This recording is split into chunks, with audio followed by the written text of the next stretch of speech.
नमस्कार, जय हिंद, वंदे मातरम दोस्तों। बीपीएससी के चेयरमैन इस समय लाइव आए हुए हैं। पूरी अपडेट बता रहे हैं। ऑनलाइन आवेदन भरने की अंतिम तारीख जो है 25 नवंबर बता रहे हैं और कह रहे हैं कि भाई 5 नवंबर से जो है हम बहाली की प्रक्रिया को शुरू कर देंगे। और देखिए अतुल प्रसाद ने न्यूज़ 18 बिहार झारखंड के अपने चैनल से ये बात कही है कि 25 नवंबर बाद जो है सुधार का मौका भी जो है वो दिया जाएगा। तो कुछ बातें जो है वो स्पष्ट रूप से यहाँ पे आपको दिखाई दे रही हैं। तो शिक्षक बहाली की कह सकते हैं कि दूसरे फ़ेज़ की जो है वो घोषणा हो गई है और ब्रेकिंग न्यूज़ आ रही है। अतुल प्रसाद जी लाइव जुड़े हुए हैं और आप देख सकते हैं कक्षा 6 से 8 तक के लिए कक्षा 8 से देखिए 6 से 8 तक के लिए कुल पद देखिए 16,140 हैं। तो स्पष्ट रूप से ये भी बात सामने आ रही है कि भाई अच्छी बात है और अब आगे जो नया रिज़ल्ट जारी होगा, जिसमें शिक्षक अभ्यर्थी कटऑफ में आने के बाद भी रिज़ल्ट नहीं ले पाए थे, उन सभी अभ्यर्थियों के लिए भी मैं एक बात कहूँगा कि आज का ये इंटरव्यू ज़रूर सुनिएगा कि वो क्या कुछ अतुल प्रसाद जी कह रहे हैं। तो 6 से 8 में कुल देखिए 16,000 जो पद हैं वो आने वाले हैं। इसी प्रकार से देखिए यहाँ पे मैं आपको दिखा दूँगा कि न्यूज़ 18 ने कहीं न कहीं इस बात को क्लियर कर दिया है कि 6 से 8 के लिए कुल पद 16,140 है। फॉर्म जमा करने की तारीख जो है 5 नवंबर शुरू हो जाएगी। बीपीएससी के चेयरमैन अतुल प्रसाद इस समय लाइव हैं। चलिए ज़रा हम विस्तार से सुनते हैं, क्या कुछ बातें वो कह रहे हैं। अभ्यर्थी भी वहां पर गलती न करें। हम लोग आवेदन लेते समय ही ये सूचना ले लेना है। और आपको सीधे लिए चलते हैं पटना, जहां पर बीपीएससी अध्यक्ष अतुल प्रसाद की तरफ से प्रेस कॉन्फ्रेंस किया जा रहा है। शिक्षक बहाली के दूसरे फेज की घोषणा और उसके साथ इस वक्त प्रेस कॉन्फ्रेंस की ये सीधी तस्वीर। स्वाभाविक रूप से हम लोग भी जान रहे हैं, भली भांति जान रहे हैं, और आप सब लोग भी जान रहे हैं कि उसमें कुछ ऐसे अभ्यर्थी अवश्य होंगे जो डॉक्यूमेंट वेरिफिकेशन में असफल होंगे।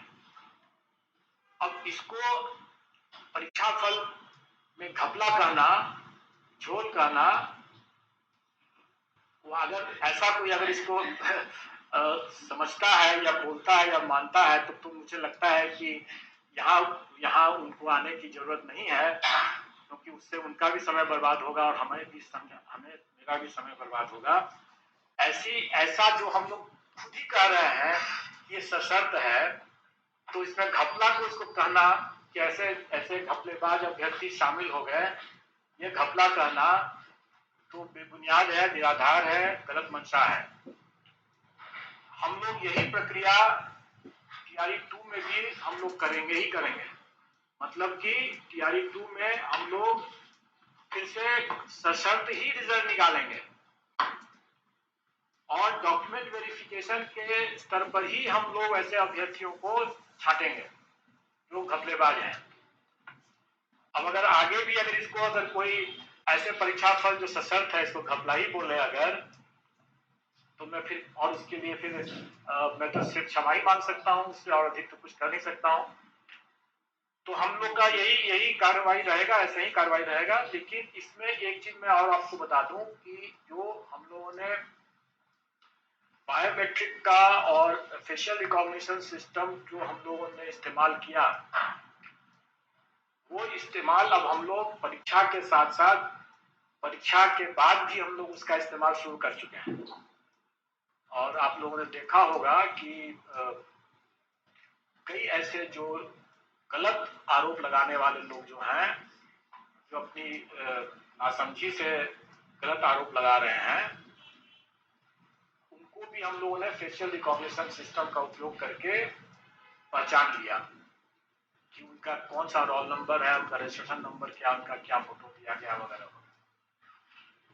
और इस पर हम लोग काफी गंभीरता से उन पर हम लोग कार्रवाई भी करेंगे, क्योंकि हमारे नोटिस में बहुत पहले से भी निकला हुआ है कि कोई जो इस तरह का बेबुनियाद अगर कोई कराते हैं, अफवाह फैलाते हैं, बेबुनियाद आरोप लगाते हैं, वो बेशक वो अगर उनके पास में सटीक सबूत है तो दें, और हम लोग अपने पोर्टल के माध्यम से उनका आमंत्रित भी कर रहे हैं।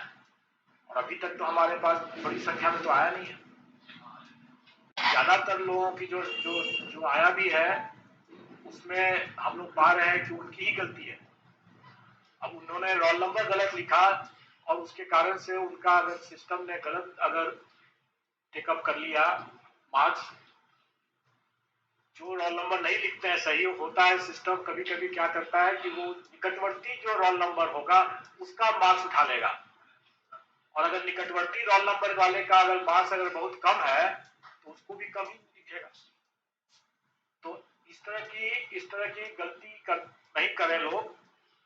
और शिकायत अगर जायज है, सटीक है, उनके पास सबूत है तो हम लोग निश्चित तौर पर सुधार कर लेंगे।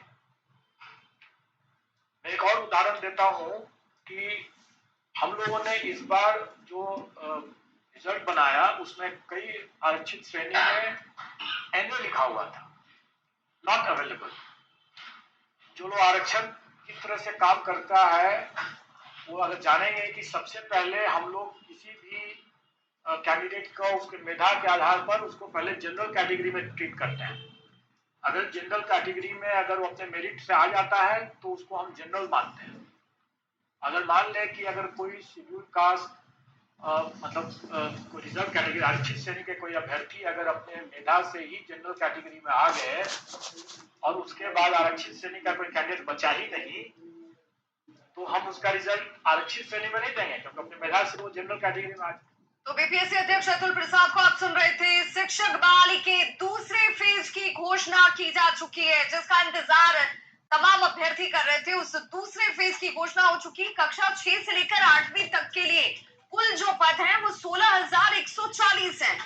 कक्षा 9वीं से लेकर 10वीं तक के लिए कुल पदों की संख्या हम आपको बताते चले 18,887, जिसमें शिक्षक बहाली के दूसरे फेज के लिए तारीख की घोषणा की जा चुकी है। कल कुल जो पद है उसकी घोषणा इस वक्त आपके सामने है। कक्षा 9 से 10वीं तक के लिए 18,887 पद हैं। वहीं कक्षा 9 से लेकर 10वीं तक के लिए कुल पदों की संख्या 18,887 और 5 नवंबर से फॉर्म जमा करने की तारीख की शुरुआत भी है। हमारे सहयोगी रजनीश इस वक्त ज्यादा जानकारी के साथ फोन लाइन पर जुड़ चुके हैं पटना से। रजनीश, आज इस प्रेस कॉन्फ्रेंस के जरिए अतुल प्रसाद ने उन तमाम सवालों का जवाब देने का प्रयास किया है जिसमें दूसरे फेज के अभ्यर्थियों के मन में जो सवाल उठ रहे हैं उसका भी निराकरण हो और वो तमाम अभ्यर्थी जो पहले फेज में चयनित नहीं हो पाए, समस्याओं के साथ पहुंच रहे थे विभाग के बाहर, उनके समस्या का भी समाधान। बिल्कुल, देखिए दूसरे चरण की जो शिक्षक बहाली है उसकी तो घोषणा कर ही दी है इन्होंने और तमाम जो पिछली बार जो आरोप लगाए गए थे उस पर इन्होंने जवाब दिया है और इसमें किस प्रकार